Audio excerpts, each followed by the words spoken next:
காகமும் நாய்க்குட்டியும் ஒரு வீட்டில் நாய்க்குட்டி ஒன்றை எடுத்து வளர்த்து வந்தார்கள்.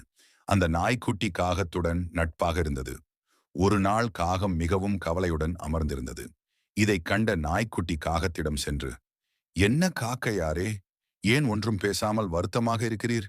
என்று கேட்டது. அதற்கு காகம், "மனிதர்கள் மற்ற பறவைகளை அன்புடன் வளர்க்கின்றார்கள். அவைகளின் செயல்களை பாராட்டுகின்றார்கள். ஆனால் என்னை வெறுத்து கல்லால் எறிந்து துரத்துகிறார்களே, ஏன்?" என்று கேட்டது காகம். "இதற்கு காரணம் உங்கள் தீய குணங்கள்தான். இதை நீங்கள் இல்லாது செய்தால் உங்களையும் அன்பாக நடத்துவார்கள்" என்றது நாய்க்குட்டி. "எங்களிடம் அப்படின்னு தீய குணங்கள் உள்ளன. கடைமை, சுத்தம், இப்படி பல நல்ல குணங்களில் நாங்கள்தான் சிறந்தவர்கள்" என்று சொன்னது காகம். "உண்மைதான்" என்றது நாய்க்குட்டி. "பகிர்ந்துண்ணும் பண்பை கற்றுத்தந்ததும் நாங்கள்தான்" என்று பெருமையோடு சொன்னது காகம். "ஆமாம், அதுவும் உண்மைதான்" என்று மறுபடியும் சொன்னது நாய்க்குட்டி.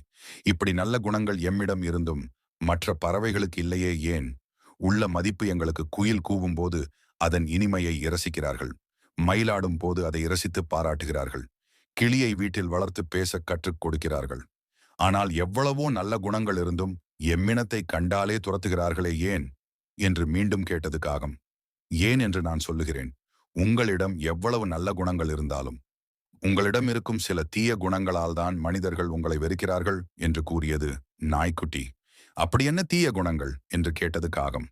"திருடுதல், ஏமாற்றுதல்" என்று சொன்னது நாய்க்குட்டி. காகம் தலை குனிந்தது. "நீதி. ஒருவரிடம் எவ்வளவு நல்ல பண்புகள் இருந்தாலும் அவரின் ஒரு சிறு தீய செயல் அவரின் அத்தனை நல்ல பண்புகளில் இருந்தும் மறைத்து அந்த தீய செயலே முன்னிற்கும்." இது போன்ற கதைகளுக்கு கதைகள் ஆரம்பம். சேனலை லைக் பண்ணுங்க, சப்ஸ்கிரைப் பண்ணுங்க.